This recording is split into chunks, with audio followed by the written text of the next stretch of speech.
Estas mulheres passaram a vida toda no luxo. Treinadas desde o nascimento na arte do prazer, elas conhecem apenas o corte do rei. Mas duas delas estão para ter uma morte horripilante.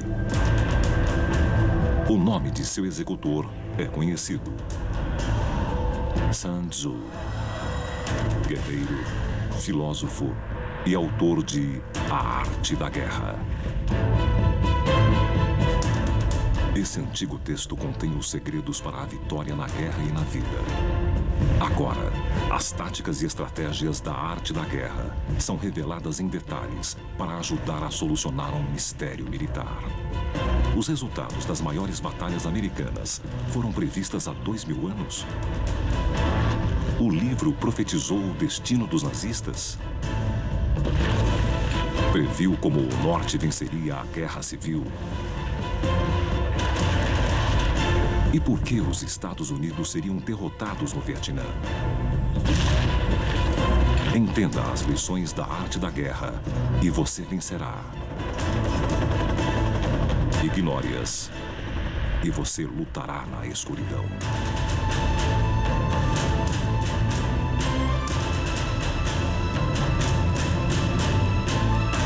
A Arte da Guerra.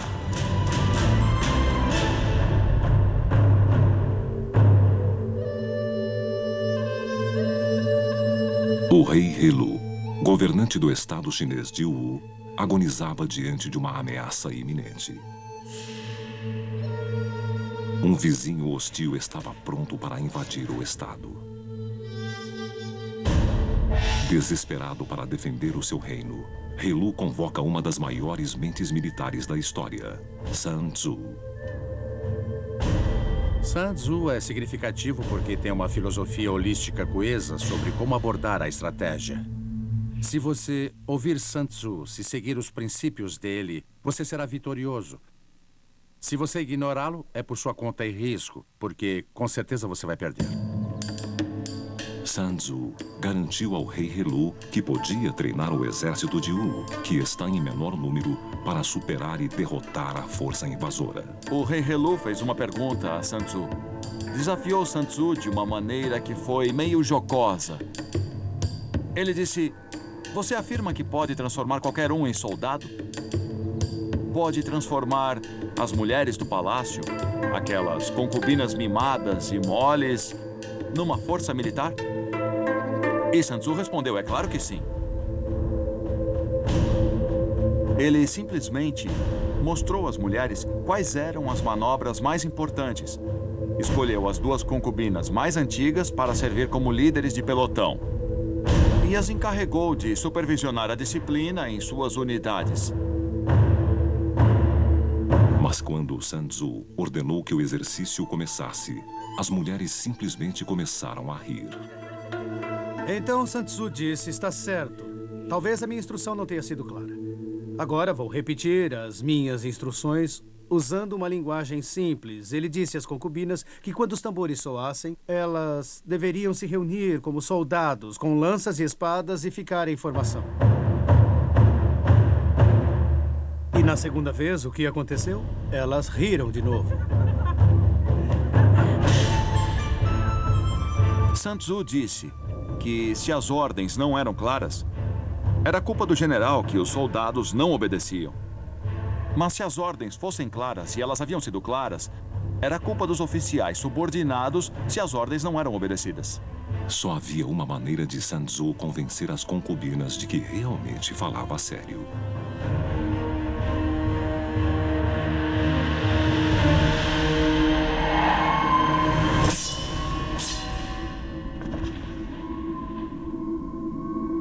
Para Sun Tzu, a guerra era uma questão de vida ou morte.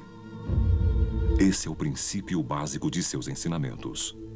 E uma vez que fosse compreendido, todos, do líder até cada um dos soldados, estaria motivado para vencer. Sun Tzu nomeou 2 novos oficiais. As mulheres, então, seguiram as suas ordens sem hesitação. E a grande lição aprendida nesse incidente e uma realização trágica para o rei Helu é que até mesmo em um estado como Wu, que é relativamente fraco em termos numéricos, se comparado ao seu vizinho Shu, pode, apesar de tudo, produzir uma força militar disciplinada e eficaz, mas só se levar os ensinamentos de Sun Tzu ao pé da letra e implementá-los entre os militares.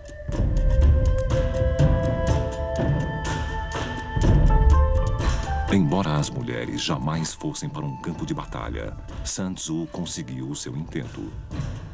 O rei Helu indicou Sun Tzu como comandante do exército Wu.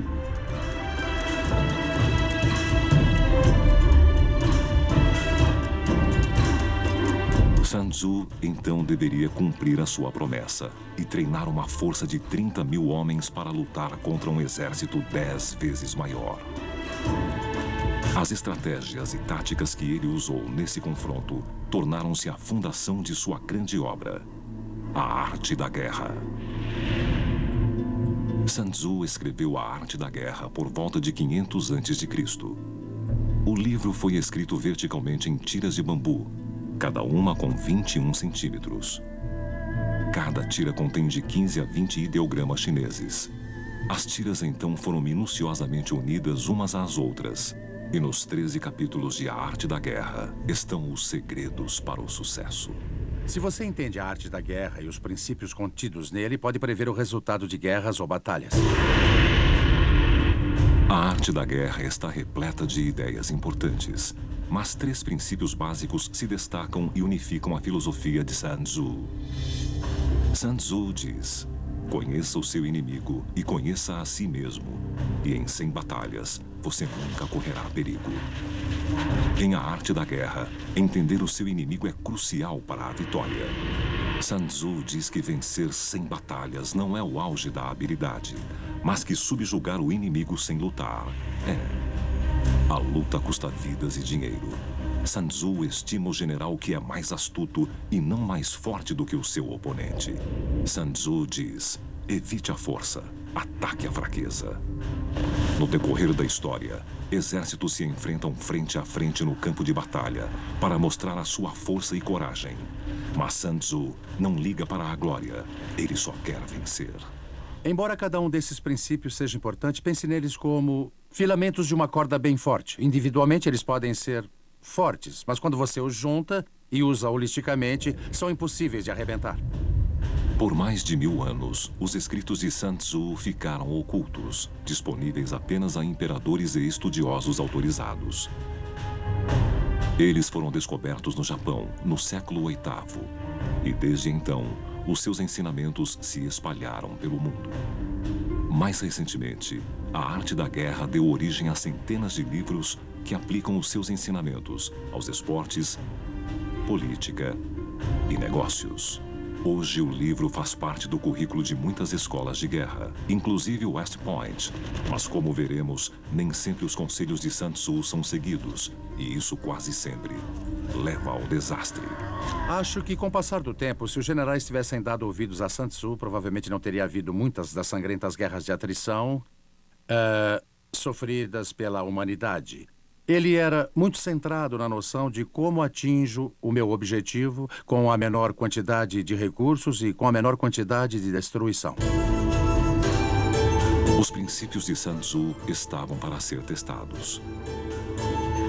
Sun Tzu treinou o exército de Wu para se defender do poderoso estado de Shu, a oeste.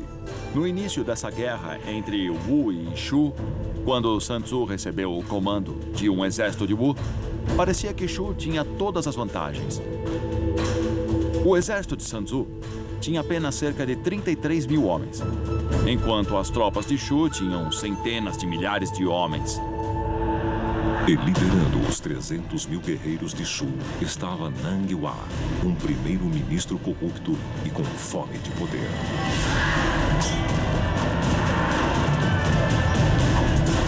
Nang Hua abriu uma trilha de destruição pelo interior da China. Em franca desvantagem, de 10 para 1, Sun Tzu poderia preparar as suas defesas e esperar pelo ataque de Shu. Mas sendo Sun Tzu, ele fez o inesperado. ele invadiu o Shu. Sun Tzu não realizou um ataque direto e frontal ao exército de Nanguá, mas escolheu alvos mais frágeis, como postos avançados remotos e travessias de fronteira. Não seria sábio por parte de Sun Tzu tentar buscar um confronto decisivo no início dessa guerra, atacando o exército de Shu diretamente. Ele simplesmente não tinha o volume necessário para isso. Sun Tzu atacou com uma velocidade surpreendente e eficiência brutal. Nanguá imediatamente lançou contra-ofensivas. Mas quando os reforços chegaram, os soldados de Sun Tzu já haviam partido e estavam atacando outro local. Ao obrigar Shu a manter as suas forças em movimento constante pela fronteira, ele frustrou os líderes inimigos e, ao mesmo tempo, ganhou um entendimento muito melhor da maneira como os exércitos de Shu lutavam. Após cada batalha e escaramuça, Sun Tzu ganhava um entendimento melhor de seu inimigo. Em A Arte da Guerra, Sun Tzu diminui a importância do ataque direto e põe ênfase nas manobras, na surpresa e no engodo. Toda guerra deve ser baseada no intelecto. De fato, as maiores batalhas de todos os tempos foram vencidas pelo cérebro e não pela força bruta. Mas isso não impediu que Nanguá tentasse. Ele acabou deslocando 100.000 soldados para tentar acabar com os ataques. Isso me lembra a diferença entre o xadrez e aquele jogo chinês Go. O xadrez é baseado na atrição. Você começa com muitas peças no tabuleiro e no decorrer do jogo elas são eliminadas e no final você fica com pouquíssimas peças.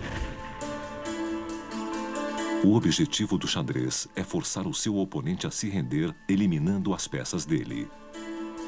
Cada peça tem o seu valor e só pode se mover de maneira específica. A meta do xadrez é matar o rei. É um contraste com o jogo chinês do Go, que começa com o tabuleiro vazio e você usa o menor número de peças possível para conquistar o máximo de território que puder. E nesse sentido é uma estratégia muito eficiente em termos de recursos. O objetivo do Go não é a destruição das forças do oponente, mas a conquista de espaço.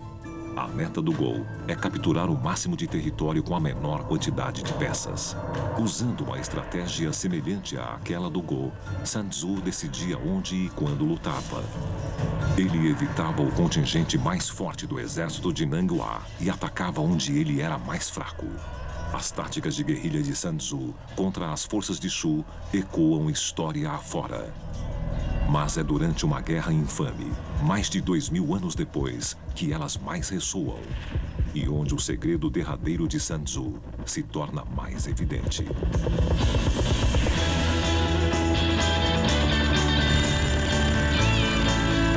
Em meados dos anos 60, a maior superpotência mundial lutava contra os comunistas norte-vietnamitas em um país menor do que o estado de Montana.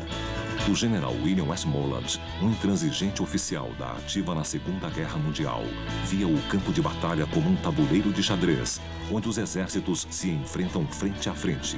Mas, diferentemente do xadrez, o Vietnã não tinha nenhum objetivo claro para o general atacar. Foi o caso clássico de um general lutando a sua guerra mais recente, no sentido de que as lições que ele havia aprendido lá se aplicavam apenas parcialmente ao Vietnã. Não havia nenhum objetivo fixo a ser tomado, não havia nenhuma unidade fixa para ser destruída. Ninguém entendia isso melhor do que Vo Nguyen Giap, um general norte-vietnamita que via o Vietnã como Sun o veria, como um tabuleiro de Go. Em vez de enfrentar o grande poderio militar norte-americano diretamente, ele usou forças insurgentes, os Vietcongs, para realizar ataques relâmpago por todo o país.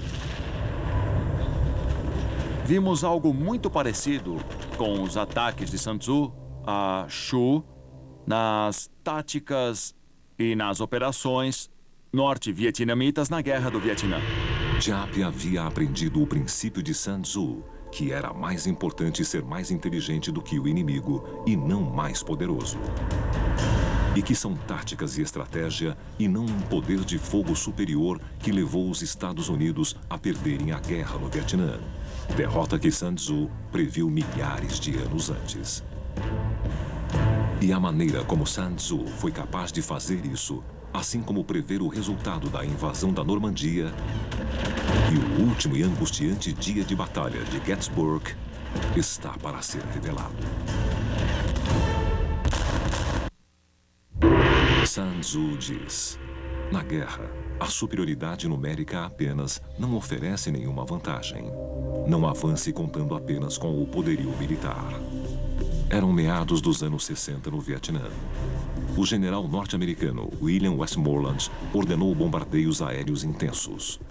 Os Estados Unidos acabariam lançando quase 7 milhões de toneladas de bombas sobre a Indochina durante a guerra, mais do dobro da tonelagem de todas as bombas lançadas pelo país na Segunda Guerra Mundial. Mas os americanos estavam para aprender a segunda lição de Sun Tzu da maneira difícil, que apesar do poderio militar superior e da bravura de seus soldados, os Estados Unidos não conseguiriam vencer aquela guerra. Não dependa de seu poderio militar. Entre 1959 e 1975, os norte-vietnamitas travaram uma guerra desesperada contra o governo sul-vietnamita e os aliados americanos. E embora tivessem inferioridade bélica, quando você analisa como a guerra foi travada e vê através dos olhos de Sun Tzu, fica evidente como eles prevaleceram. Westmoreland usou uma estratégia baseada no xadrez. Impedir o avanço comunista matando a maior quantidade possível de norte-vietnamitas e Vietcongs. Inversamente, o adversário de Westmoreland, o general norte-vietnamita Vo Nguyen Giap, usou uma estratégia mais parecida com a de Sun Tzu e do Go. Westmoreland tentava desgastar o inimigo matando a maior quantidade possível dele. Enquanto isso, Giap encarava o conflito da perspectiva do Go com o seguinte pensamento: como conquisto a maior quantidade de território possível e assim derroto o meu inimigo. Para combater os bombardeios aéreos americanos, Giap recorreu a um princípio básico de Sun Tzu. Conheça o seu inimigo e conheça a si mesmo, e em 100 batalhas você nunca estará em perigo. Os norte-americanos lutavam de uma maneira já bem previsível. Eles preparavam uma área de pouso entre os ataques da artilharia e ataques aéreos, e então traziam as suas tropas. Giap percebeu isso e se deu conta de que se pudesse manter os seus soldados escondidos e sobreviver aos ataques da artilharia, então, quando as tropas pousassem, poderiam montar emboscadas para pegá-los. As bombas americanas não destruíam o inimigo, apenas avisavam que a infantaria americana estava a caminho. Giap também ordenou aos seus combatentes que ficassem o mais perto possível dos soldados americanos. Os Vietcongs não tinham poderio aéreo e também sabiam que uma vez que as suas posições fossem identificadas em qualquer batalha, seriam atacados pelo ar. Então, como você compensa isso? O general Giap disse: agarre seu inimigo pelo cinto. Isto é, você não deve estabelecer posições fixas em campo. E quando o faziam de maneira defensiva, como na batalha de Hamburger Hill, eles foram atacados pelo ar. Mas numa situação tática, você se aproxima do inimigo, você mescla suas forças com as dele para que ele não possa fazer ataques aéreos sem atingir as suas próprias tropas. Livre das bombas americanas, Giap lançou ataques guerrilheiros inspirados em Sun Tzu contra americanos em solo.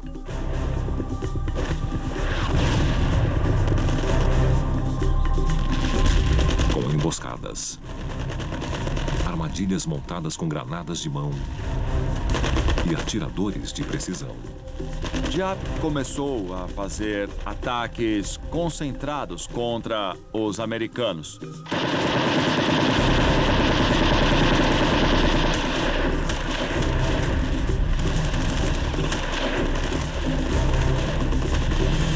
E Sun Tzu gosta dessa ideia, porque ao forçar o inimigo a se movimentar, a reagir a você, ele revela suas forças e fraquezas. E quanto mais você sabe sobre as forças e fraquezas dele, mais pode evitar as forças e atacar e explorar as fraquezas.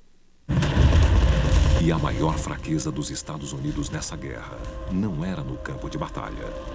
Mas nossa fraqueza não era no Vietnã. Nós nunca perdemos nada no Vietnã. Não perdemos nenhuma batalha no Vietnã.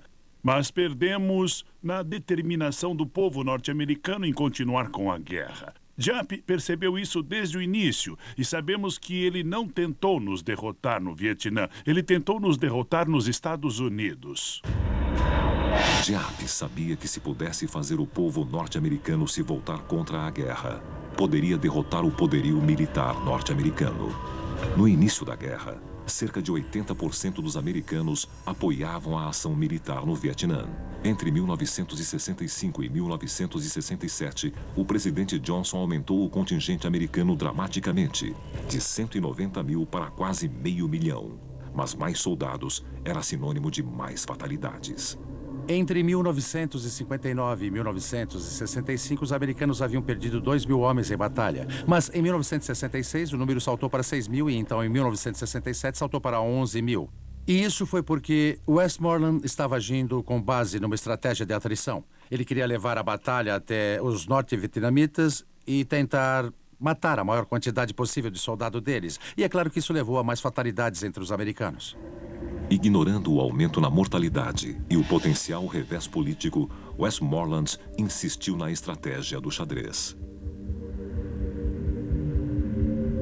Não se vence guerras vencendo batalhas. Esse é um conceito muito arcaico. Os romanos aprenderam isso. Eles lutaram por 40 anos na Espanha, lutaram por 30 anos na Inglaterra e ainda assim não conseguiram subjugar os insurgentes. As batalhas, guerras e operações militares não são nada mais do que meios para um fim.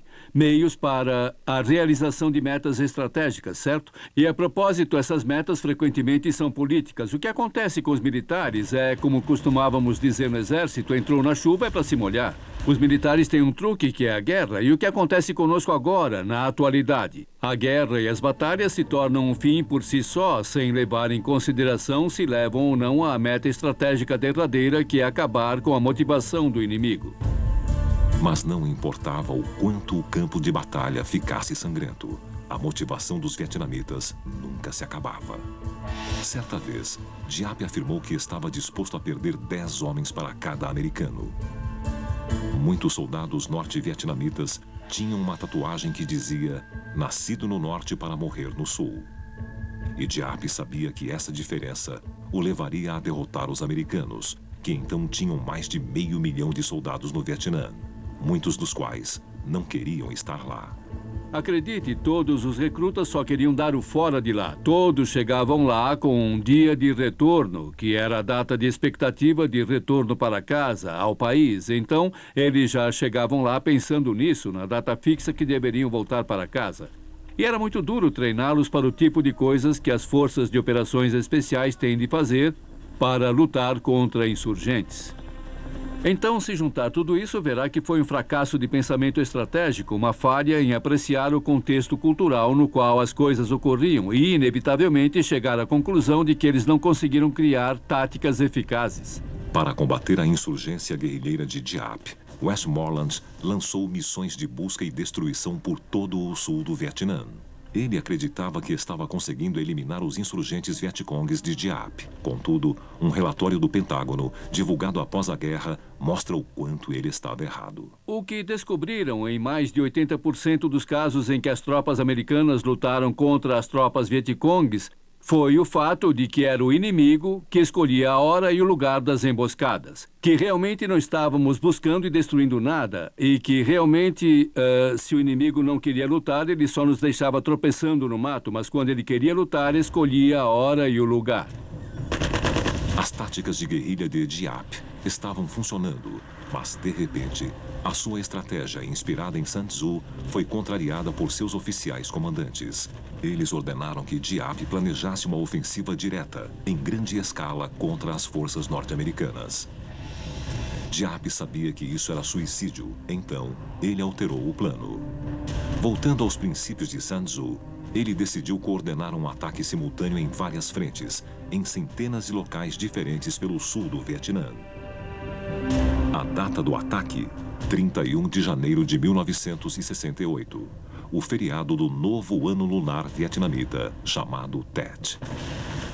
Giap tinha menos de 9 meses para planejar a sua ofensiva Tet, uma estratégia inspirada em Sun Tzu que seria um ponto de virada na guerra.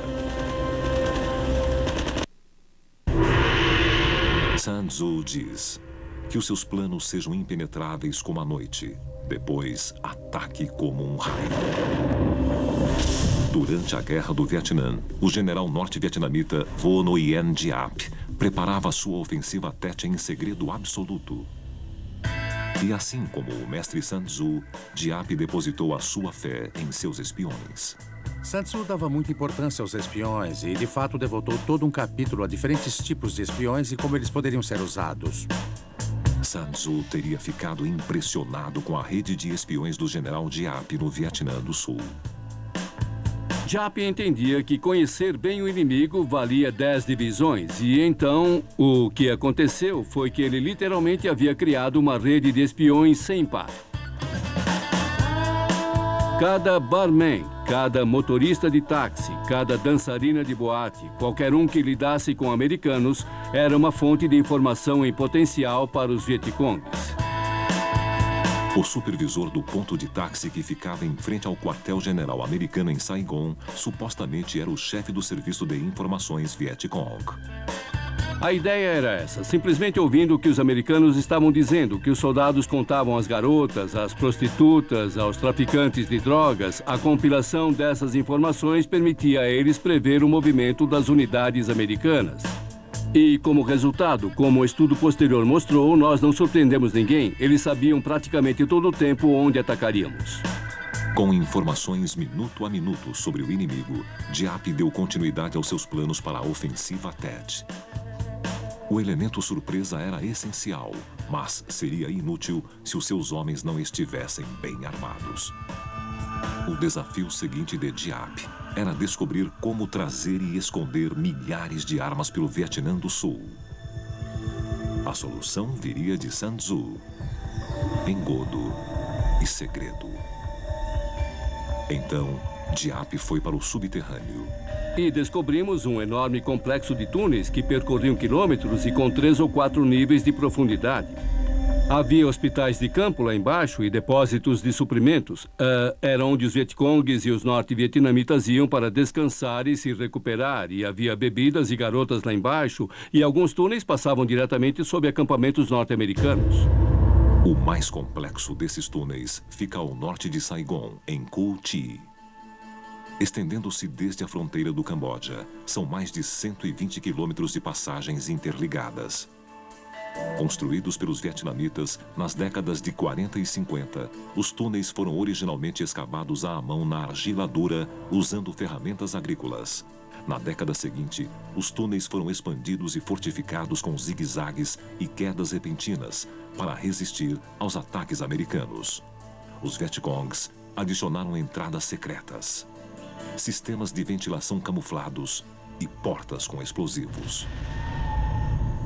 E como é que você consegue lutar em túneis? Você usa aquilo que chamávamos de ratos de túneis, que eram parecidos com garotos irlandeses, que eram pequenos, tinham entre 1,64 m e 1,67 m, e magros, mas corajosos como o diabo. Quero dizer, descer até aqueles túneis armados apenas com uma 45 e uma lanterna é como combate mano a mano, e nunca sabiam o que encontrariam lá embaixo. Com a aproximação da data da ofensiva Tet, Giap pôs milhares de soldados vietcongues nos túneis. Faltando apenas 2 meses para a ofensiva, Giap realizou aquele que talvez tenha sido o maior truque de todos. O Vietnã anunciou que honraria o tradicional cessar-fogo do Tet. Parte da ofensiva dele era concordar com o cessar-fogo durante o Tet. Isso realmente fez os americanos e sul-vietnamitas pensarem que podiam baixar a guarda e mandar os soldados para casa, pois não haveria conflito durante o feriado. E faltando pouco mais de uma semana para o Tet, Giap lançou um ataque surpresa na base norte-americana em Khe Sanh. Os fuzileiros norte-americanos rechaçaram hordas de soldados norte-vietnamitas que tentaram tomar a instalação militar. Os Estados Unidos estavam determinados a não perder Khe Sanh. Lyndon Johnson mandou construir um modelo em escala do campo de batalha para que pudesse monitorá-lo diariamente, e ele foi até além e obrigou os chefes do Estado-Maior a assinar um documento que dizia: os americanos não vão perder em Khe Sanh. Mas Khe Sanh não era o objetivo de Diap. Era uma armação para tirar a atenção dos americanos das cidades antes do Tet. Sun Tzu aplaudiria essa manobra de Diap. Sun Tzu diz: em batalha, use um ataque direto para combater e um ataque indireto para vencer. Segundo a arte da guerra, você sempre deve tentar enganar o seu inimigo. Escolha o lugar que você quer atacar e, então, ataque outro lugar para desviar a atenção dele. E enquanto ele está distraído, capture o seu objetivo real.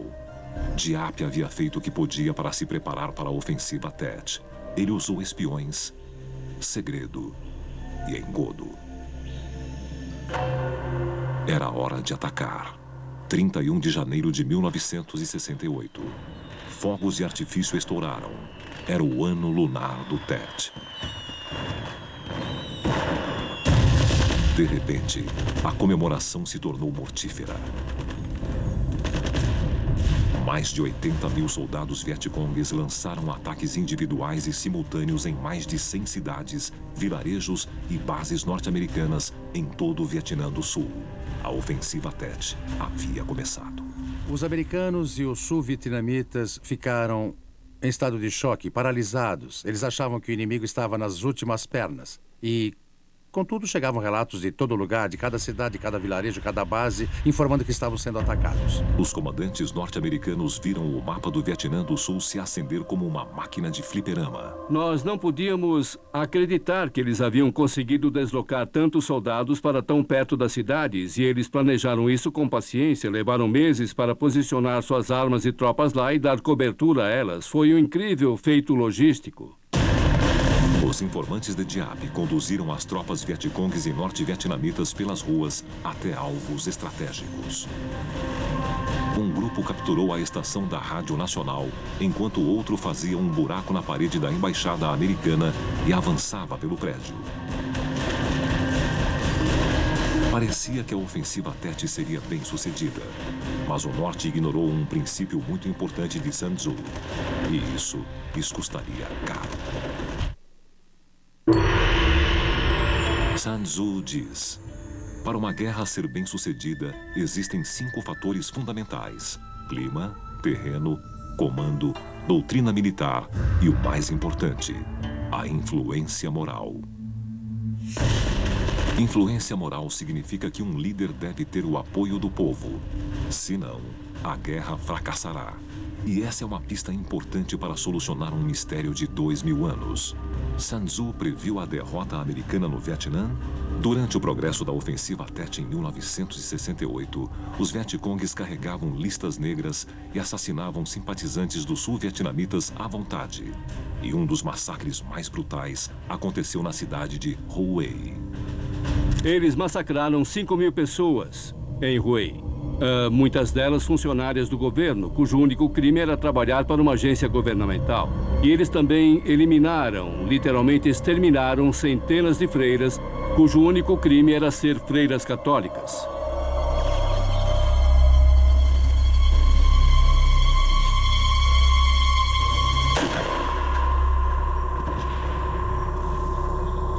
E eu acho que essa brutalidade saiu pela culatra. Muitos vietnamitas pararam para pensar: espera aí, não fazemos esse tipo de coisa. Esse não é o tipo de gente que queremos nos governando. Mas tudo aquilo foi terrível e, em minha opinião, um massacre sem sentido. Sem o apoio do povo, as pequenas unidades de Diap ficaram sem reforços. Eles ficaram sem saber o que fazer e sem nenhum meio de se comunicar uns com os outros. Então, as forças norte-americanas entraram e devastaram as fragmentadas tropas norte-vietnamitas.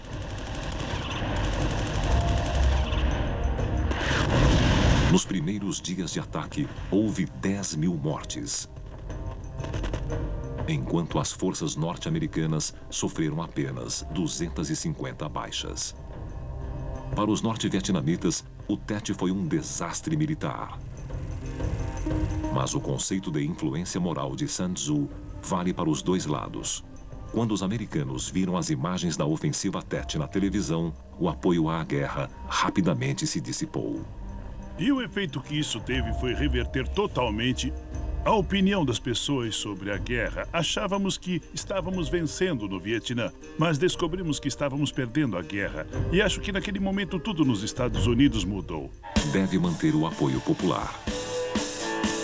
Apesar de perder a batalha, Diap estava a caminho de vencer a guerra, derrotando os Estados Unidos onde mais importava: em casa.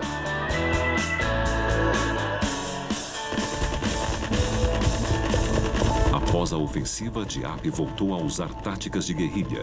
Em 1975, praticamente sem o apoio militar dos Estados Unidos, Saigon finalmente caiu nas mãos do exército norte-vietnamita. E no final da guerra, o coronel norte-americano Harry Summers se reuniu com líderes norte-vietnamitas para negociar a retirada americana. Harry Summers, durante uma reunião em Hanoi com o coronel norte-vietnamita Tu, provavelmente estava ficando meio zangado com tudo e falou grosso com o coronel vietnamita. Bom, a verdade é que nunca nos derrotou no campo de batalha. O coronel vietnamita olhou para ele e disse, bom, é verdade, e acrescentou, mas também é irrelevante. E ele tinha razão.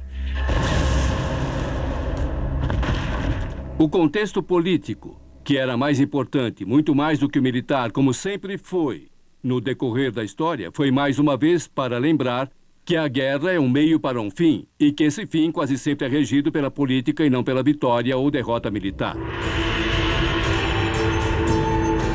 Essa é uma noção que o general Diap entendia bem, assim como o mestre Sun Tzu. Por volta de 500 a.C. na China, a campanha de ataques relâmpago de Sun Tzu contra o reino de Chu estava funcionando. O adversário de Sun Tzu, Nang Hua, o primeiro-ministro de Chu, ficava cada vez mais frustrado e acabou perdendo alguns aliados políticos. Nang Hua e os generais dele estavam cada vez mais frustrados com os ataques de Sun Tzu na fronteira. Os ataques constantes estavam acabando com o moral dos soldados de Chu. Os recursos do tesouro de Chu se esgotavam rapidamente. E, em alguns casos, os melhores guerreiros de Chu eram mortos ou capturados por Sun Tzu.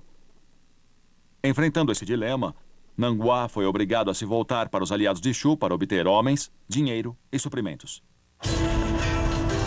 Por todo o interior, existia a expectativa de onde Sun Tzu atacaria em seguida. Líderes na corte começaram a perder a fé em Nang Hua. E os aliados começaram a passar para o lado de Sun Tzu. Mas essa deslealdade teve um preço. Nang Hua deslocou o seu exército para destruir um aliado no norte, chamado Tsai. Quando a capital estava para ser atacada, o duque de Tsai pediu ajuda a Sun Tzu. Sun Tzu então enfrentava uma situação aparentemente sem saída. Se não fizesse nada, o seu aliado seria destruído. Se tentasse salvar o seu aliado, Nang Hua esmagaria o seu exército. Mas para Sun Tzu, a solução era simples: liderar uma pequena força de ataque na direção de Tsai como isca para afastar Nang Hua da cidade. É um princípio básico dos ensinamentos de Sun Tzu. Para fazer o seu inimigo se deslocar, atraia-o com uma isca que ele vai engolir. A ideia por trás disso é, em certo sentido, conseguir dominar as manobras ou controlar a movimentação inimiga através da sua própria manobra. Nang Hua imediatamente abandonou o cerco a Tsai e mobilizou o seu exército para interceptar Sun Tzu. Sun Tzu salvou o inimigo sem desembainhar a espada. Mas conseguiria salvar a si mesmo? Embora Sun Tzu tenha sido bem-sucedido em fazer Nang Hua abandonar o cerco a Tsai, aparentemente ele caiu numa armadilha. Estava cercado pelas forças de Nang Hua. Sun Tzu pôs seus homens num local onde não havia possibilidade de recuar. Ele os colocou num campo de morte. Sun Tzu diz: ponha os seus soldados diante da morte certa, onde não existe escapatória. Eles não fugirão nem sentirão medo. Não existe nada que não possam realizar. Sun Tzu havia estudado cada aspecto da guerra, incluindo a psicologia dos homens que enfrentavam a morte iminente. E Sun Tzu diz que quando os homens sabem que estão diante da morte, eles serão transformados, assim, da noite para o dia, em lutadores, que lutarão com tudo somente para vencer. Era exatamente onde Sun Tzu queria os seus soldados, em um campo de morte.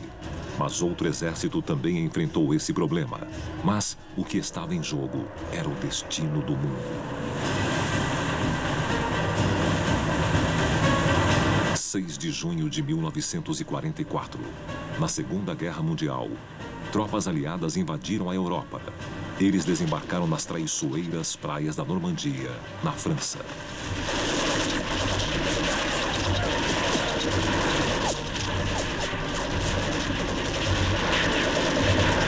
Se você desembarca tropas numa praia, onde elas não têm como recuar, aí eles vão lutar, porque precisam lutar para sobreviver. E vimos isso na Normandia.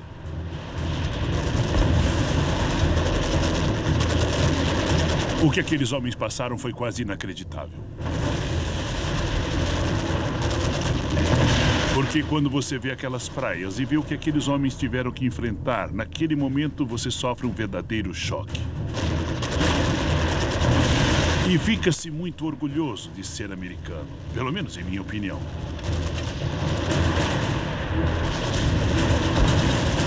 E a maneira como eles sobrevivem e acabam derrotando os nazistas é previsto nas páginas de A Arte da Guerra, de Sun Tzu.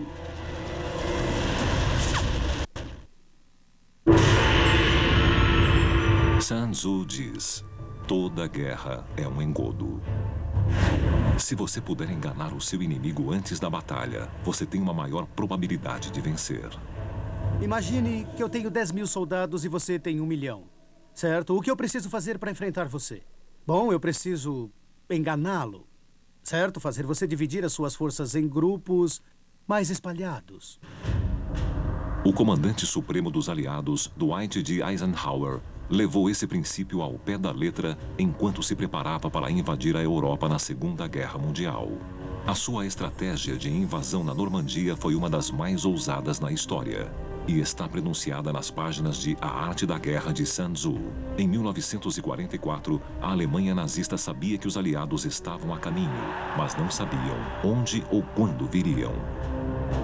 Está muito claro que, em algum momento, para poder vencer a Segunda Guerra, os aliados teriam de invadir o continente. E a preparação para isso na Inglaterra, o único lugar possível, significava que seria em algum lugar na costa francesa. A única questão era onde. Existiam apenas 3 locais possíveis onde os aliados poderiam desembarcar: Pas-de-Calais, a península de Cherbourg ou as praias da Normandia. E o motivo disso era porque os aliados tinham certeza absoluta que só poderiam desembarcar numa praia que pudesse ser protegida pelo poderio aéreo dos caças que poderiam decolar do sul da Inglaterra. O alcance desses caças era de 650 quilômetros, portanto, qualquer local de pouso teria de ser a 320 quilômetros dessas praias. Mas, apesar do suporte aéreo, os aliados sabiam que uma invasão pelas praias da Europa era praticamente impossível. Para ser bem-sucedidos, eles deveriam usar uma estratégia mais parecida com o Go e menos parecida com o xadrez. Então, em vez de um ataque direto, os aliados seguiram o princípio de engodo de Sun Tzu e convenceram os alemães de que o ataque não seria na Normandia. A Normandia só é comparável ao Go graças ao fato de que usaria uma tática de engodo. E no jogo de Go, você mostra através dos movimentos quais territórios pretende tentar conquistar. E o que os aliados conseguiram fazer com o uso inteligente do engodo, além do uso da lógica militar clara, foi convencer os alemães que, quando ocorresse, o ataque seria em Pas-de-Calais, quando planejavam desembarcar na Normandia. Chamou-se Operação Fortitude e foi uma das campanhas de engodo mais complexas a ser tentada. Os aliados criaram um exército falso que, aparentemente, estava pronto para atacar em Calais. Eles usaram tanques, aviões e caminhões infláveis para enganar o reconhecimento aéreo e fotográfico alemão. Eles deslocavam os tanques e caminhões à noite e soldados munidos de roletes faziam as marcas dos pneus no chão para parecer que tropas realmente haviam se deslocado durante a noite. O exército fantasma precisava ser visto e ouvido. Então, soldados do exército aliado emitiram horas intermináveis de transmissões via rádio sobre a movimentação de tropas e suprimentos. Por um lado, você imaginaria que esse era um trabalho engraçado porque só mandava mensagens falsas. Mas, por outro lado, era um trabalho muito importante e se eles fossem desleixados ou não fizessem bem, acabaria com o propósito do plano de engodo. Eisenhower mostrou o seu exército falso para os alemães, mas manteve a sua força de combate real em segredo absoluto. E por várias semanas, a sua campanha de engodo foi bem sucedida. Mas, um mês antes da invasão da Normandia, no dia D, os aliados receavam que o seu segredo tivesse sido descoberto. Oficiais da contra-inteligência britânica descobriram 5 codinomes da operação da Normandia nas palavras cruzadas de um jornal: Overlord, Neptune, Utah, Omaha e Mulberry. Agentes britânicos descobriram o criador das palavras cruzadas, um professor de 54 anos chamado Leonard Dow. E quando foi interrogado, Leonard ficou indignado e disse: "Não é permitido eu escolher as palavras que quero num jogo de palavras cruzadas?" E continuaram a pressioná-lo, mas no fim concluíram que ele dizia mesmo a verdade e que a escolha das palavras foi só uma coincidência. Passado o susto, os aliados então deveriam tratar de convencer os alemães da ameaça da invasão de Calais, e eles recorreram a um dos métodos favoritos de Sun Tzu: espiões. Sun Tzu diz: é essencial procurar os agentes inimigos que vieram espionar você e então suborná-los para que o sirvam. Em A Arte da Guerra, os agentes duplos são os espiões mais importantes. Os agentes duplos começam como os espiões que o adversário mandou para espionar você. E quando você os descobre, não os prende, nem os executa. Você os contrata. Você dá a eles recompensas generosas. Aí o que eles começam a fazer é continuar a agir como se estivessem espionando você. Mas a informação que eles dão para o seu adversário é a desinformação. Durante a Segunda Guerra Mundial, ninguém usou melhor os agentes duplos do que os britânicos. O seu programa chamava-se Double Cross, e um de seus agentes duplos mais importantes era um empreiteiro naval galês chamado Alfred Owen. Quando a guerra começou, ele foi recrutado na hora e ofereceram a ele um acordo. Ele podia tornar-se um agente duplo para nós ou ir para a cadeia, e muitos deles eram executados. E ele recebeu o codinome Snow. E quando os alemães tentaram infiltrar a sua primeira onda de espiões em setembro de 1940, os alemães passaram um rádio para ele avisando que 4 agentes estavam a caminho. E é claro que eles foram recebidos por um comitê de recepção britânico. A operação foi tão bem sucedida que o Serviço Secreto Britânico conseguiu recrutar ou prender praticamente todos os espiões enviados pela Alemanha durante a guerra. Esses agentes duplos com codinomes como Garbo, Brutus e Triciclo passaram informações falsas tão convincentes que os alemães não só acreditavam que a invasão seria em Calais, como o desembarque na Normandia era a distração.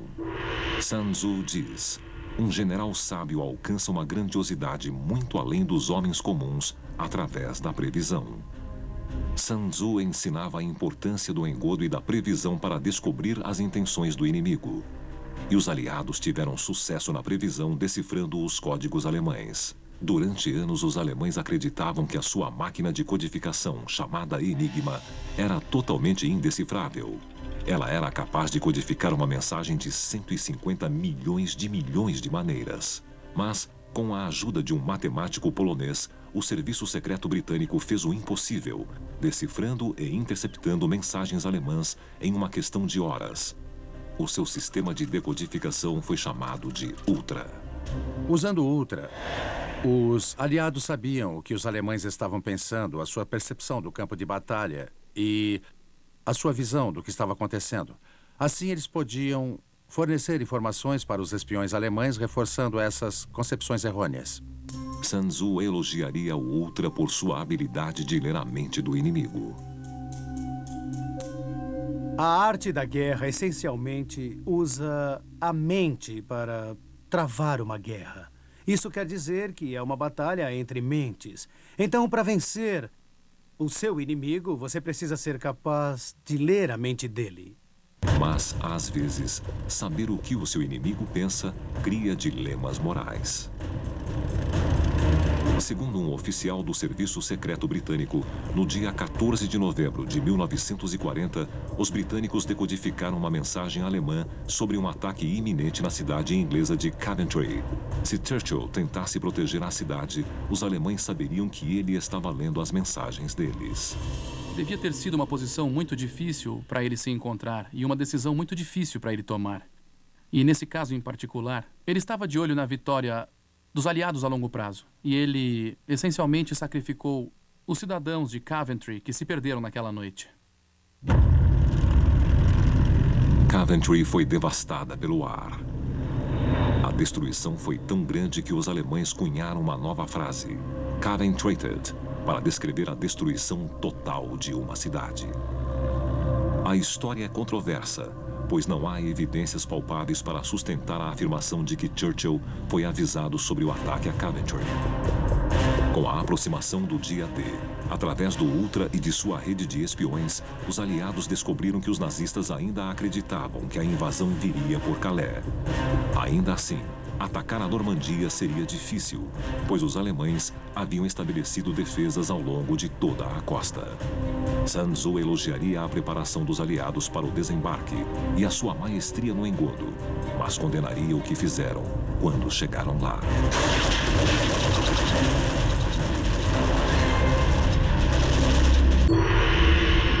Sun Tzu diz: quando o ataque de um falcão fratura o corpo de sua presa, é porque a atingiu na hora certa. E quando águas torrenciais movem pedras, é por causa da oportunidade. Sun Tzu acredita que até o mais bem executado dos ataques pode ser arruinado se a oportunidade for perdida. A invasão da Normandia mostra que Sun Tzu poderia ter previsto o seu resultado cerca de 2000 anos antes. Após meses de preparativos e engodo, Eisenhower lançou o seu ataque contra a França ocupada pelos alemães. 150.000 soldados apinhados em centenas de pequenas lanchas deixaram a Inglaterra e cruzaram o Canal da Mancha. Eles desembarcariam em 5 praias diferentes na França, que receberam o codinome Juno, Sword, Gold, Utah e Omaha.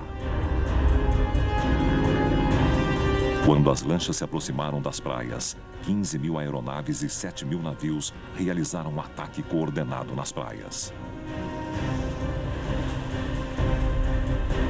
Em alguns dos locais de desembarque, os soldados aliados encontraram pouca resistência. Mas em praias como Omaha, foi o inferno na terra. Para muitos dos soldados aliados nas lanchas de desembarque, os momentos antes da abertura das portas seriam os seus últimos. Foi um caso de coragem sem par diante de um grande horror. Se você puder imaginar as lanchas de desembarque chegando à praia, quando se aproximavam da praia, os soldados nas lanchas podiam ouvir as metralhadoras disparando do lado de fora. As metralhadoras haviam sido posicionadas para o que eles chamavam de linha de coordenação final. Eles disparariam ao máximo na frente daquele barco para que, quando a porta abrisse, as balas penetrassem e matassem 2 ou 3 soldados por vez. E muitos rapazes morreram exatamente assim.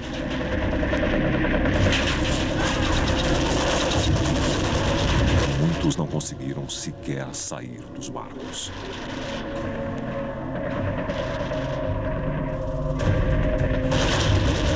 Para o soldado afortunado, o suficiente para sobreviver à rajada inicial das metralhadoras, o pesadelo só estava começando.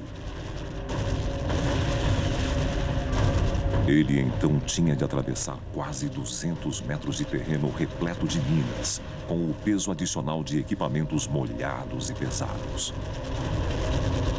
Depois, atravessar mais 100 metros de praias repletas de arame farpado. Era um equivalente a 3 campos de futebol de morte e destruição, enquanto as metralhadoras alemãs dizimavam soldados e amigos.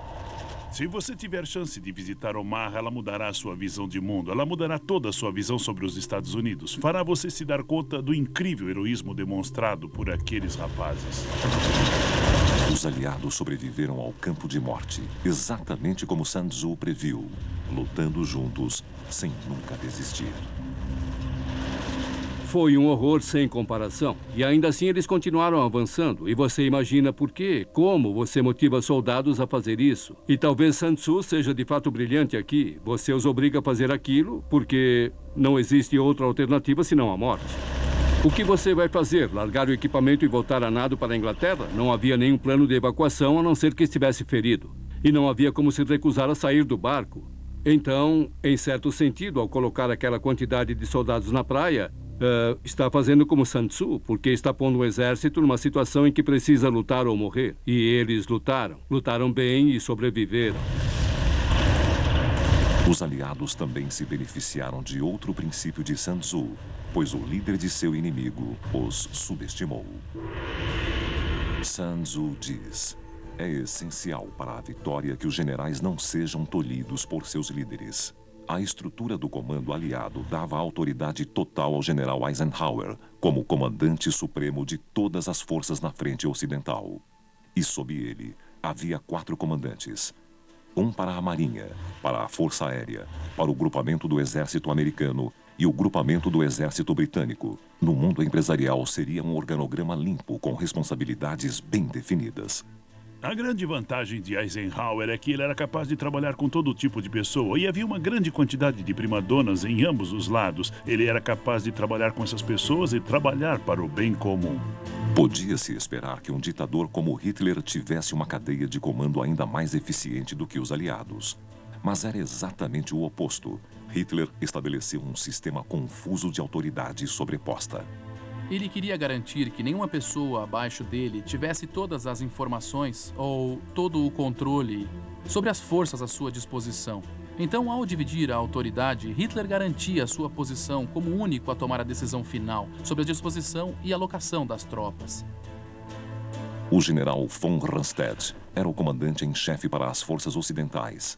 Mas a Marinha e a Força Aérea tinham cadeias de comando diferentes que não estavam sob o seu controle e, frequentemente, não cooperavam um com o outro.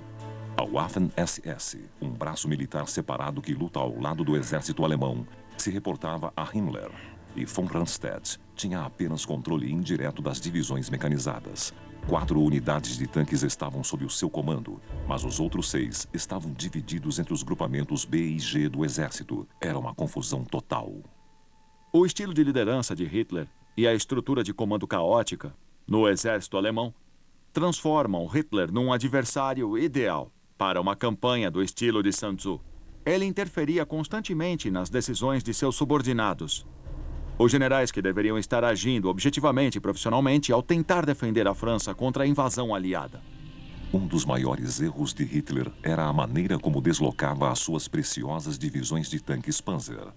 Alguns generais acreditavam que os Panzers deveriam estar próximos à praia para obrigar as tropas invasoras a voltar para o mar.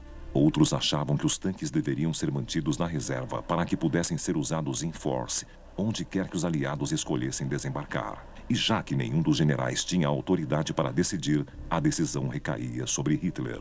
E, sendo Hitler, ele tomou todas as decisões erradas. Pôs uma divisão Panzer na Holanda e outra divisão Panzer na Baía de Biscay, sendo que ambas estavam totalmente fora do alcance de qualquer força invasora. E ele pôs o restante de suas divisões Panzer a alguma distância das praias. A falha de Hitler é um exemplo perfeito do motivo pelo qual Sun Tzu diz que os grandes generais devem ficar livres para conduzir a guerra, sem a interferência do líder. Quando você analisa a estratégia da defesa alemã na França ou na Normandia, ela está dividida entre como a defesa deve ser posicionada, quais forças estavam disponíveis para defender as praias e quais forças realmente estavam disponíveis para reforçar as praias ou reforçar as tropas alemãs no local da invasão. Porque não era uma só pessoa que tinha o controle de todas as forças, como Eisenhower tinha do lado aliado. Os aliados fizeram o impossível. Com coragem e determinação, as tropas conseguiram ocupar todos os locais de desembarque na Normandia. Apesar de todo o planejamento complexo envolvido na invasão da Normandia, foram as táticas das pequenas unidades e os camaradas lutando lado a lado que acabou vencendo a Batalha das Praias, e é isso que aparece em toda a história. Sun Tzu teria ficado maravilhado com a precisão e a execução da invasão. Mas breve, os aliados encontraram um inimigo novo e completamente inesperado. Um labirinto de sebes, ou cercas vivas gigantescas e impenetráveis, naquela que é conhecida como a região de Bocage, na França. Parecia que os aliados haviam realizado esse feito incrível e milagroso, e haviam mesmo desembarcaram um exército nas praias da Normandia. Mas então seu avanço foi impedido, na região das sebes. Eles não haviam previsto isso, apesar dos aviões de reconhecimento aéreo terem fotografado essas cercas vivas. O planejamento aliado simplesmente presumiu que eram como as sebes num quintal suburbano e que tinham de 1,20 m a 1,5 m. Mas essas sebes antigas, de quase 2.000 anos, têm de 6 a 9 metros de altura e são extremamente densas. Elas não podem ser escaladas, tanques não podem manobrar através delas em segurança e explosivos denunciaram a posição de uma unidade. A região das sebes, na Normandia, ameaçava destruir totalmente a oportunidade que os aliados precisavam criar. O exército americano é um exército mecanizado e não se pode deslocar tanques e caminhões rapidamente pelas sebes, que são muito densas. O avanço dos aliados foi totalmente impedido. Passaram-se 40 dias e eles alcançaram apenas os seus objetivos do 5º dia. As fatalidades chegaram a mais de 78.000. A invasão inteira estava ameaçada. Mas a solução para escapar desse labirinto enorme está nas páginas do livro de Sun Tzu, A Arte da Guerra. Sun Tzu diz: faça o seu inimigo se preparar à esquerda dele e ele estará fraco do lado direito. Na Normandia, França, os aliados estavam sendo bombardeados nas sebes da região de Bocage. Um terreno perfeito para as armadilhas e atiradores de precisão alemães. Os alemães têm uma palavra para o combate próximo em terrenos muito complexos e fechados. Rattenkrieg significa literalmente Guerra dos Ratos.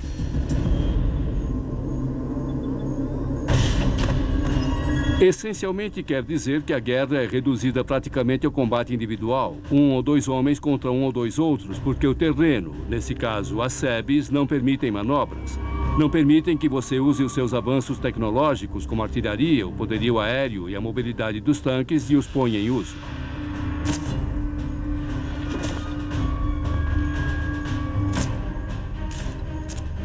Portanto, a luta nas sebes foi uma luta terrível. Era combate mano a mano. Mas talvez o maior perigo nas sebes fossem os tanques Panzer alemães espreitando no labirinto.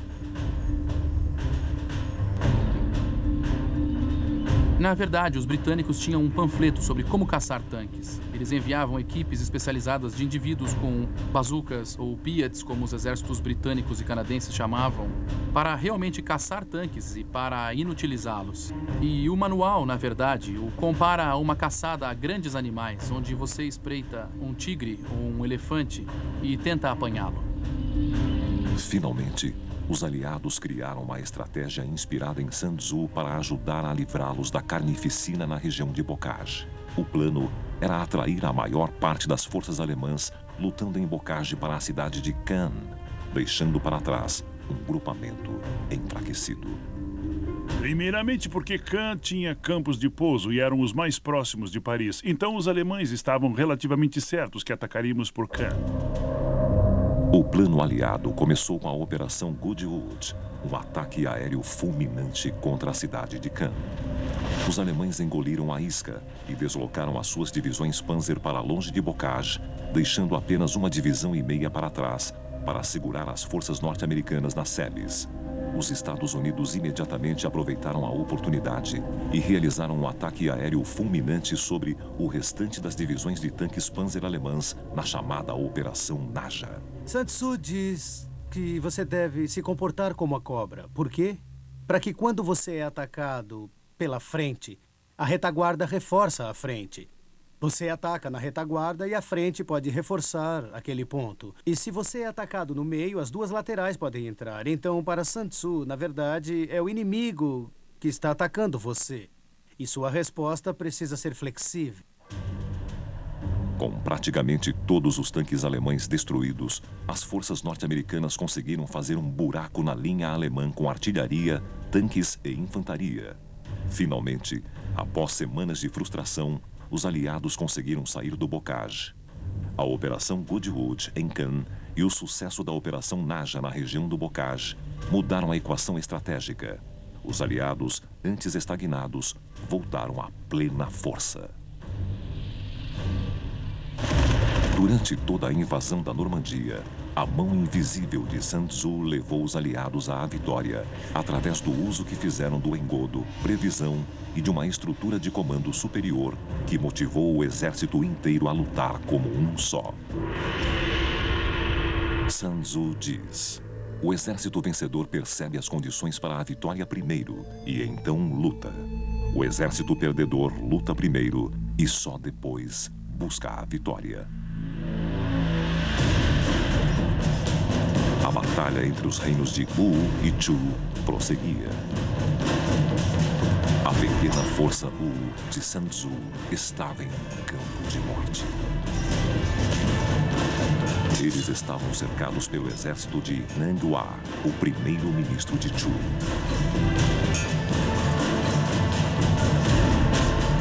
Mas Sun Tzu não estava preocupado. Enquanto o exército de Nanghua atacava, a força principal de Sun Tzu partia para capturar Ying, a capital de Chu.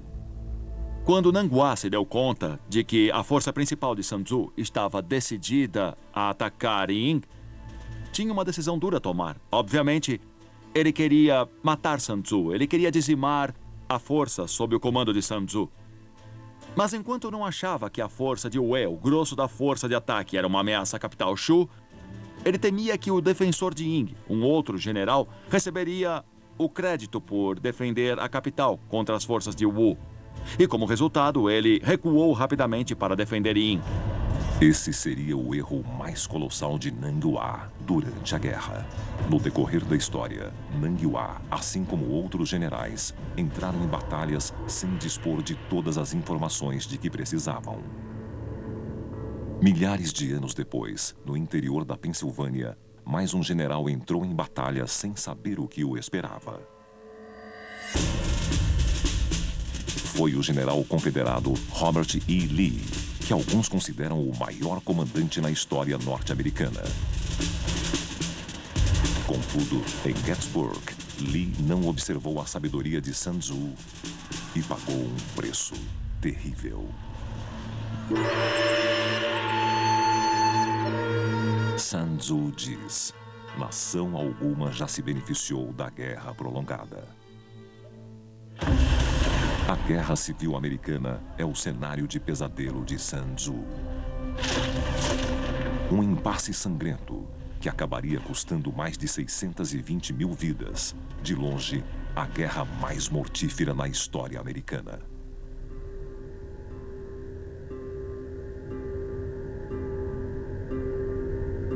Em 1863, ficou bem claro para os dois lados que aquela não seria a guerra curta que todos imaginavam. Quando, na Batalha de Manassas, as damas e cavalheiros saíram da capital em suas carruagens com cestas de piquenique para observar aquela que eles acreditavam seria a primeira e última batalha da guerra, mas então todos sabiam que a guerra seria longa. A guerra afetou todos os americanos, às vezes de maneira inesperada. A Guerra Civil testemunhou a criação do primeiro hospital psiquiátrico nos Estados Unidos, o St. Elizabeth, na capital Washington, que ainda hoje está em operação. A guerra entre o Norte e o Sul também mudou a maneira como os americanos recebem a sua correspondência. Um agente do correio de Cleveland ficou tão perturbado ao ver as esposas e filhos ansiosos se enfileirando em sua agência dos correios que ele instituiu, pela primeira vez, a entrega domiciliar. Contudo, a maioria dos lares recebia apenas notícias de falecimento. Os urubus campeiros perceberam que quando viam um exército, cedo ou tarde haveria carne para comer.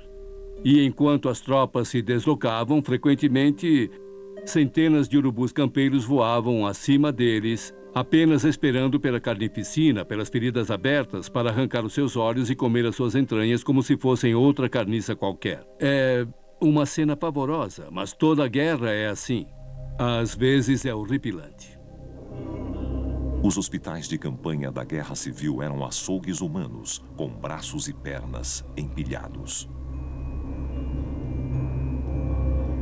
Só do lado da União foram realizadas cerca de 40 mil amputações e apenas 24 mil com o uso de anestesia.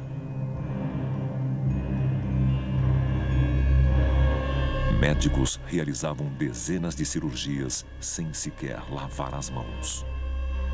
Era 7 vezes mais seguro lutar por toda a duração da Batalha de Gettysburg do que ser mandado para um hospital do exército. O índice de mortalidade era entre 30% e 40% nesses hospitais.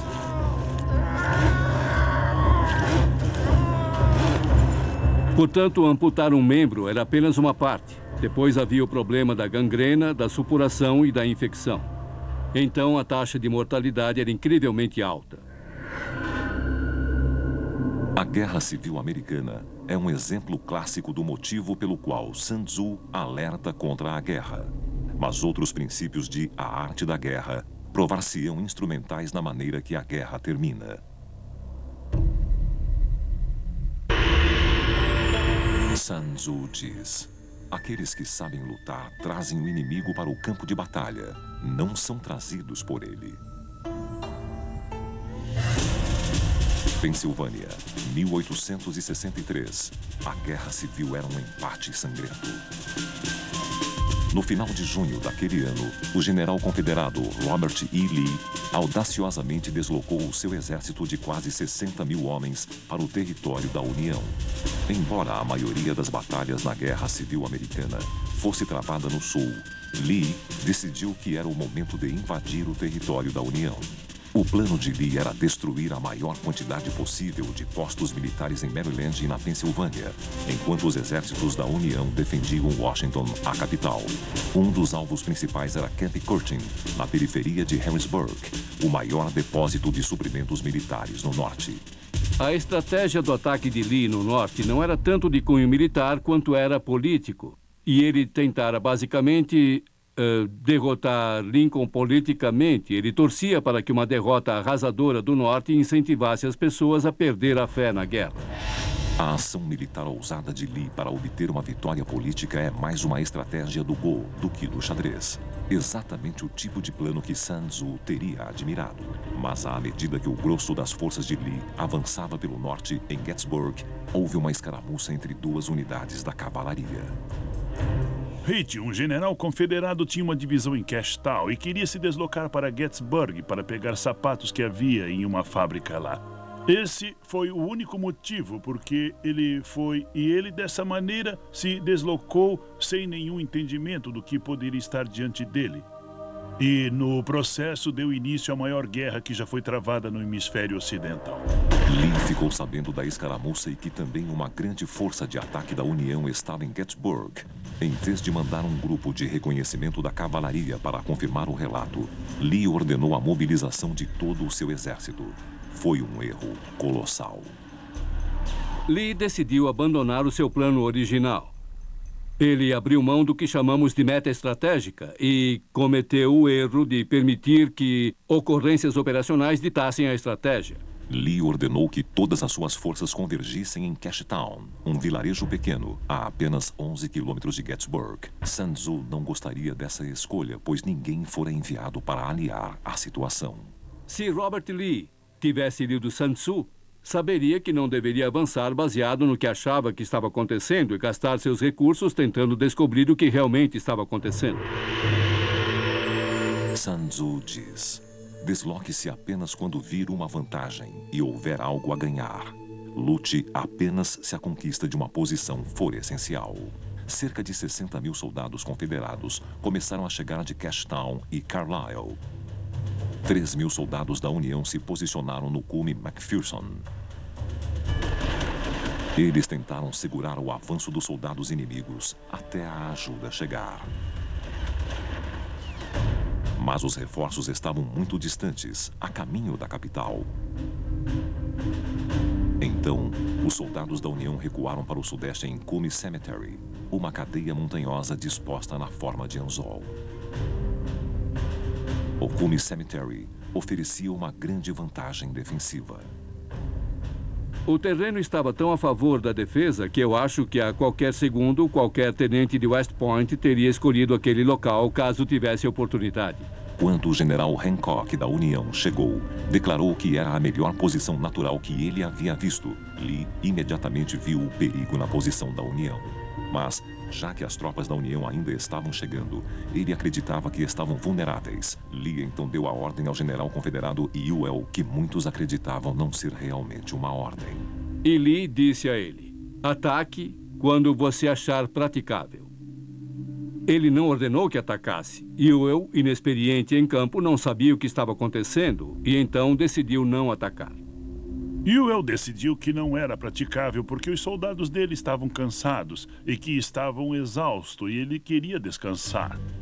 Embora alguns critiquem Ewell por não seguir as ordens, nas palavras de Sun Tzu, a culpa foi de Lee.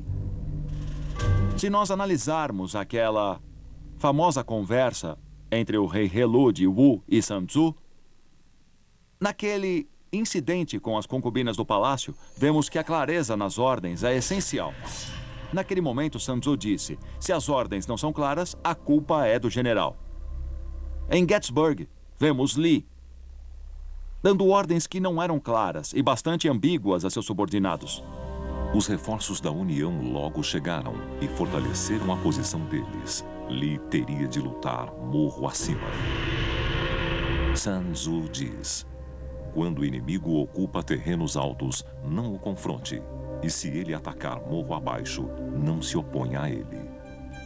No primeiro dia da Batalha de Gettysburg, ao cair da noite, Lee confabulou com outro general confederado, James Longstreet, um homem que entendeu a situação da perspectiva de Sun Tzu. Longstreet queria que Lee abandonasse a ideia de atacar a União em um terreno alto. Em vez disso, ele queria marchar para o sul, contornando o Cumy Cemetery, e então para o leste, na direção da capital. E isso forçará o exército da União a sair do topo Cemetery e nos atacar onde estamos. E se nos atacarem, nós venceremos. Isso teria sido exatamente o que Sun Tzu teria recomendado.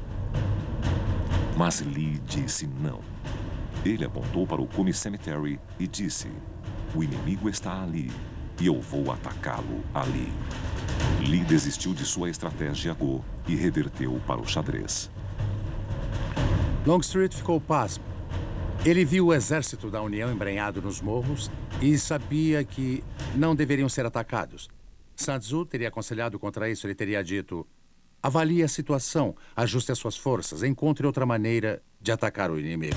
Mas Lee não deu ouvidos. E o segundo dia da Batalha de Gettysburg foi um verdadeiro inferno.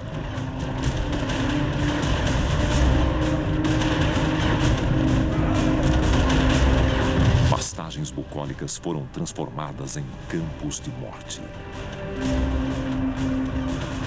Lugares como Plum Run, Beechwood Charge e Little Round Top testemunharam alguns dos combates mano a mano mais sangrentos da guerra.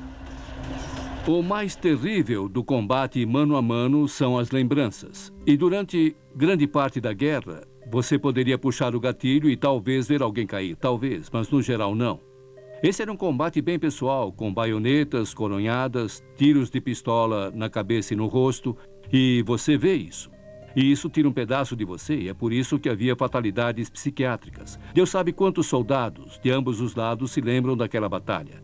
Todas as noites pelo resto da vida. Foi muito sangrenta mesmo. E no topo de Little Round Top estava o coronel da União Joshua Chamberlain e o 20º Regimento do Maine. Eles sobreviveram a 3 ataques confederados e estavam quase sem munição. E lá vinha o 4º ataque. E Chamberlain ordenou o uso de baionetas. Antes, todos dispararam os 2 últimos tiros, ficaram de pé, e naquele grande momento na história, ele ficou de pé, empunhando o sabre, e deu o comando que ressoa pelos ouvidos da história da infantaria americana. Sigam-me, rapazes, avante com as baionetas! E lá foram eles. As tropas da União atacaram morro abaixo. Chocados com o ataque, os soldados confederados recuaram.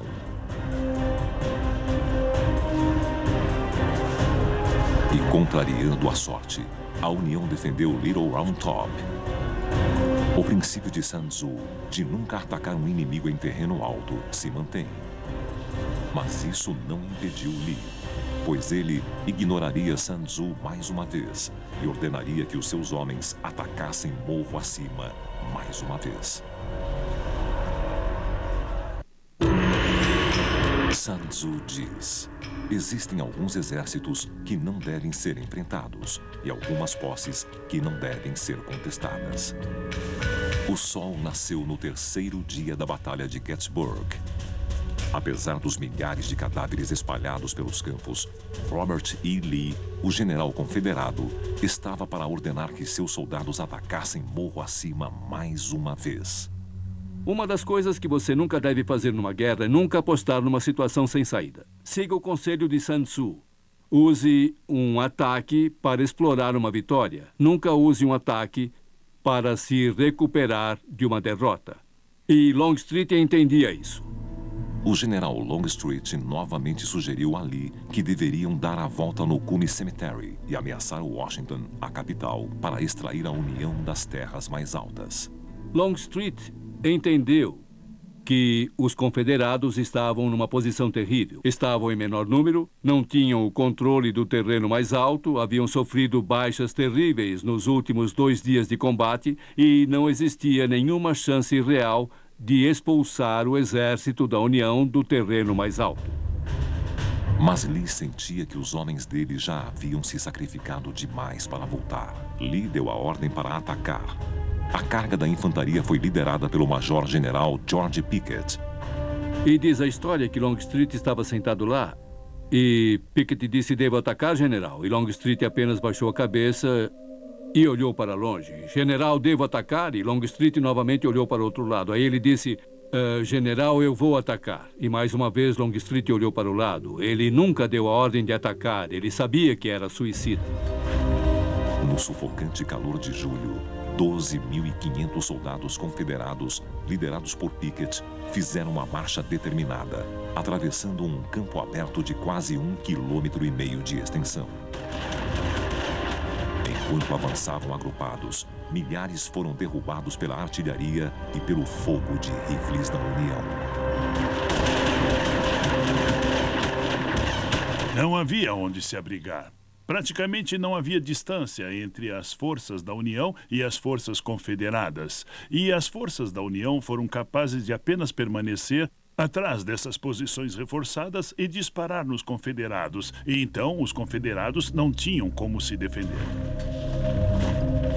Mas, atestando a coragem dos homens de Pickett, eles continuaram avançando até em cima. E havia uma unidade inteira de um batalhão da Carolina do Sul que marchou direto na direção da artilharia de Rhode Island. Ela foi destruída por um disparo de canhão. A unidade inteira morreu na hora. O tiro saiu destroçando soldados, membros, cabeças, olhos. Havia sangue por todos os lados.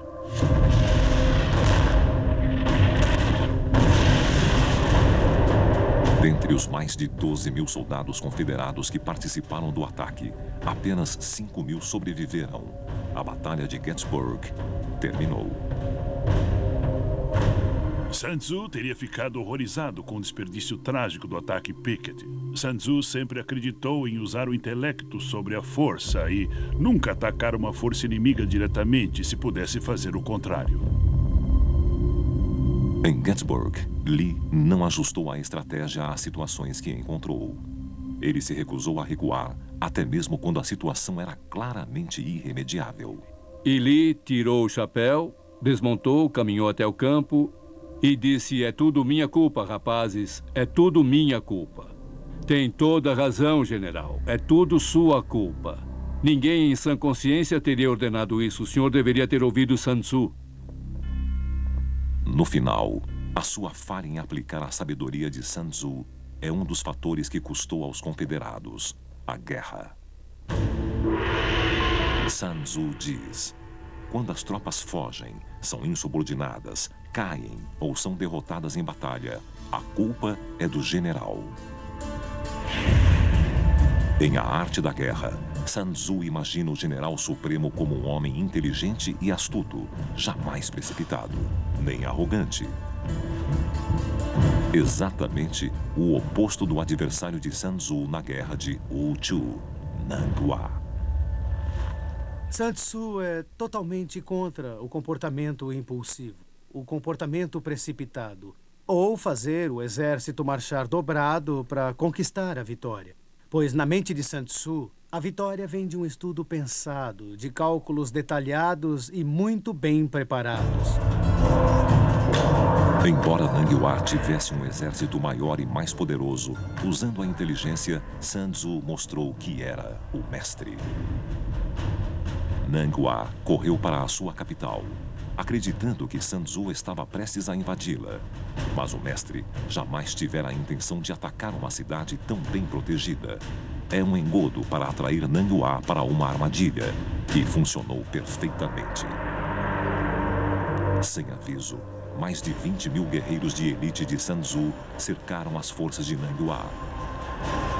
O ataque surpresa deixou os homens de Nanghua confusos. Ocorreram então uma série de batalhas entre os grupamentos enfraquecidos de Nanghua e a principal força de ataque de Sun Tzu. Após cada batalha, Nanghua enfraquecia, Sun Tzu ficava mais forte e Shu, a capital, ficou exposta.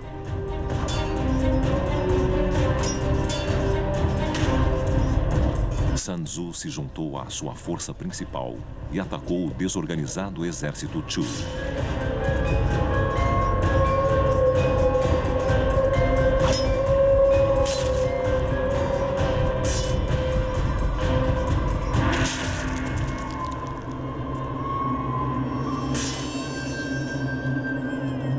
E finalmente, Sun Tzu venceu a guerra. Através da preparação, engodo e ataques indiretos, Sun Tzu conseguiu conquistar uma das maiores vitórias da história. Mas, tão misteriosamente quanto chegou, Sun Tzu partiu e desapareceu. E há várias especulações sobre o desaparecimento dele. Uma teoria de que o comportamento dos líderes de Wu o chocou e o desanimou. Quando o rei de Wu entrou na capital de Shu, ficou pasmo com a sua riqueza. E então ficou ganancioso e avarento. Parece então que Sun Tzu forneceu a este rei ambicioso e potencialmente corrupto essa nova força militar que criou. Ele também viu o surgimento de brigas internas e talvez tenha sido nesse momento que Sun Tzu se aposentou dessa vida e partiu para escrever aquilo que ele viu como as lições aprendidas no conflito entre Wu e Shu. A primeira linha no livro A Arte da Guerra diz: a guerra é uma questão de vital importância para o Estado. É uma questão de vida e morte, sobrevivência ou ruína. Sun Tzu sabia que a guerra poderia levar ao desastre. E que, às vezes, a melhor maneira de vencer é não lutar. Talvez este seja o segredo derradeiro de Sun Tzu. Frequentemente, nações entram em guerra sem se preocupar com o custo que essa guerra terá, não só em dinheiro, mas também em termos de sofrimento humano, não só para eles mesmos, como também para os civis e as crianças do país no qual você está lutando. Esse é o tipo de coisa que encontramos no texto de Sun Tzu, que diz que antes de ir para a guerra é melhor pensar bem e perguntar a si mesmo se os motivos pelos quais você está lutando valem a pena o custo total da guerra ou se existe outra saída. Como Sun Tzu diz, os zangados podem ficar felizes de novo, mas os mortos não podem ser trazidos de volta à vida.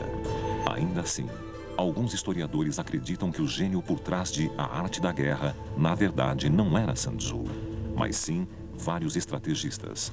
Embora sua existência ainda seja discutida, o seu legado não. Hoje, a arte da guerra é lida por generais, diretores de empresas e técnicos de esportes profissionais. E embora ofereça um vislumbre das batalhas do passado, pode nos preparar para as guerras do futuro. Sun Tzu é muito relevante para nós hoje, porque as regras que ele estabeleceu em 400 a.C. são as mesmas regras que aplicamos nas guerras hoje, ou deveríamos aplicar.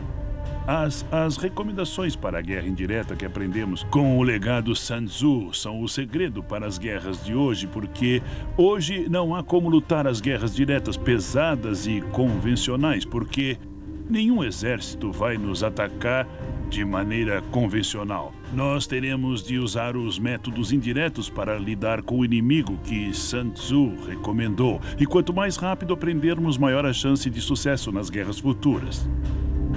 Sun Tzu pode nos ensinar não só como conhecer a nós mesmos, conhecer nossas forças, nossas fraquezas e o que somos capazes de fazer no campo de batalha.